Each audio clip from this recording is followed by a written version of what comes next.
Welcome again to Becoming the Gentle Parent, the Teen Years, which is a podcast for moms who want to raise emotionally healthy, connected, and confident teens without having all those power struggles, punishment, or shame. I'm Kristi Crosson, your host, a certified transformational parenting coach, a Christian mom of a teenager, tweenager, and elementary school age child, and I'm your guide as we explore a better way to parent that's built on trust, not control. Today, we're talking about something that kind of gets everybody's heckles up, and it's disrespect. So, we're going to talk about the myth of the disrespectful teen, and we're going to try and reframe the narrative so that you can build more connection with your teenager, and hopefully, that challenging attitude will start to kind of work its way out. So let's unpack this myth and learn how we can reframe this narrative in a way that honors your teen and keeps you both connected. So let's talk a little bit first about where this myth comes from. This idea that teenagers are just rude, entitled, selfish, and rebellious by nature, right? You've heard it. And a lot of it stems from generational conditioning. So, in a lot of families and faith communities, obedience is prized above all else. So, when teenagers start asserting more independence, they start questioning rules, and they start showing more emotion as big kids, right? It's labeled a lot of times as disrespect. But here's something we need to remember is that disagreement is not disrespect. Neither is frustration, and neither is needing some extra space. When we mistake developmentally normal behaviors for moral failures, we stop seeing our teen clearly and we start parenting more reactively and out of fear instead of relationally. So let's look at what's really going on here. Let's reframe it. Your teen, most of the time, right, isn't being disrespectful. They're becoming their own person. They're learning how to express their opinions. They're navigating big emotions when they're having those opinions. Their brain's still developing, especially in those parts that regulate your impulse control and your empathy. So all of their reactions and responses to things can come out pretty messy. It doesn't mean they don't love you, and it doesn't mean that they're trying to disrespect you or put you down, right? They're stretching. They're stretching their legs, they're stretching their arms, they're stretching their voice, they're stretching their independence, right? And this stretching can look and feel like tension, but it's not always rebellion. So when we shift our lens from this framework of how dare you to, what's really going on here? We can create more space for compassion and connection. What can we do instead? How are we going to even respond to our teens when they say something that feels disrespectful? Now, this is the important thing. Your nervous system is interpreting something they're doing or saying as disrespectful. It may not be, and it most of the time it probably isn't, right? First, you're going to regulate yourself. Disrespect in parents, especially if you were raised in high control communities or religious systems, right? It's going to trigger some of those old wounds. You may not have been allowed to talk to your parents like that. If you didn't instantly come up with a yes, sir, yes, ma'am, right? You would have been punished or chastised, right? So when your child doesn't instantly do what you've said to do, or they don't say it how you think they should say it, right? It's going to trigger that wound in you that remembers how it felt to be that teenager, right? And this is especially true when you were raised to equate tone of voice and disagreement with dishonor. So regulate yourself, pause, breathe. Remind yourself, my job's to lead, not react. Next, get curious. Ask yourself, hey, what emotion is underneath this? For myself, but also for them, right? Are they tired, overwhelmed, feeling unheard?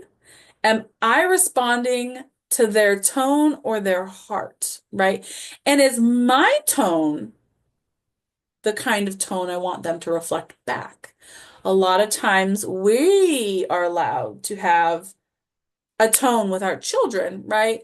But they're not allowed to respond the same way to us. And that sense of unfairness can come out in these situations where something is said and you're perceiving it as disrespect. So then you're going to want to reflect and model, right? There's no script to really tell you exactly how to do this, but an example might be instead of saying, "Don't talk to me like that," right? You're going to think through and pause and be like, I want to hear what you're saying, but your tone makes it hard to stay connected. Let's take a minute and try again, right?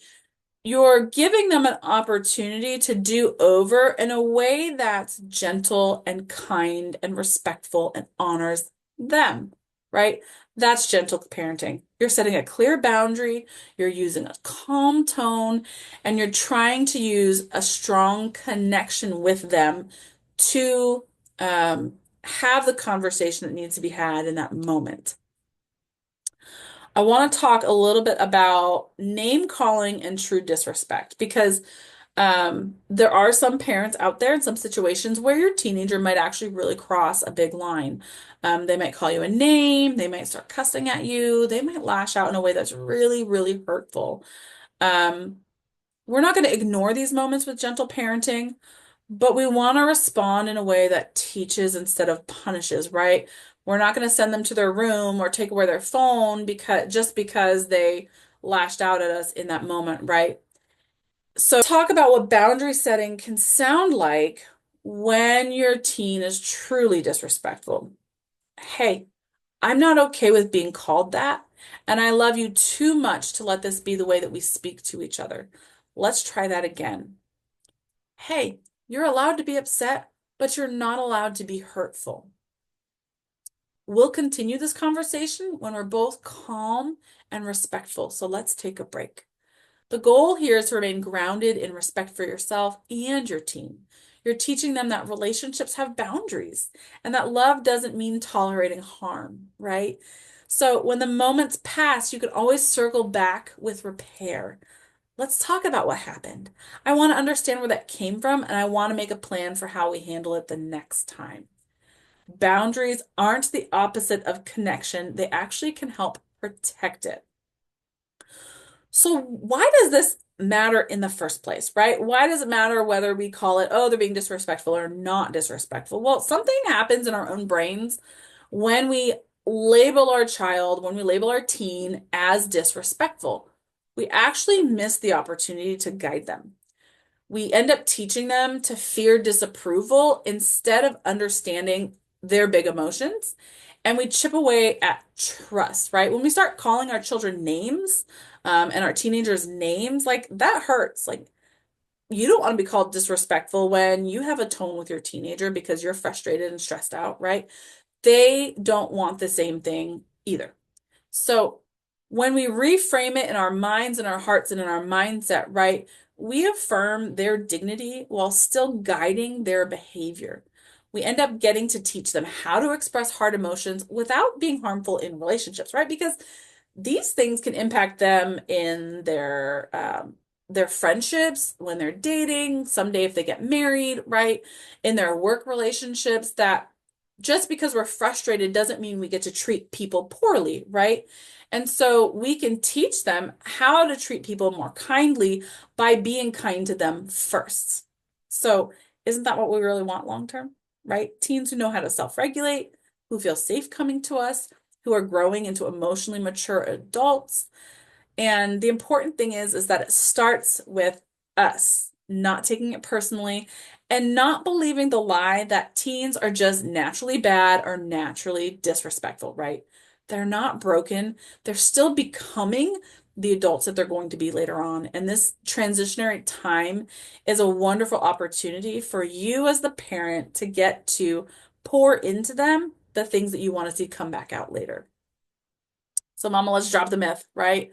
Teens are not disrespectful. They're often dysregulated. They're developing. They're learning how to relate in a complex world, right? And you get to be the steady presence they need to get through it. So thanks for joining me today on Becoming the Gentle Parent, the teen years. If this episode gave you a new perspective, would you do me a favor? Share it with another mom who might be feeling stuck in this disrespect cycle. If you're on YouTube, go ahead and hit that like and subscribe button, and just know that you are not alone. You can parent with connection even when things get hard. I'm Kristi Crosson, and I'll see you next time.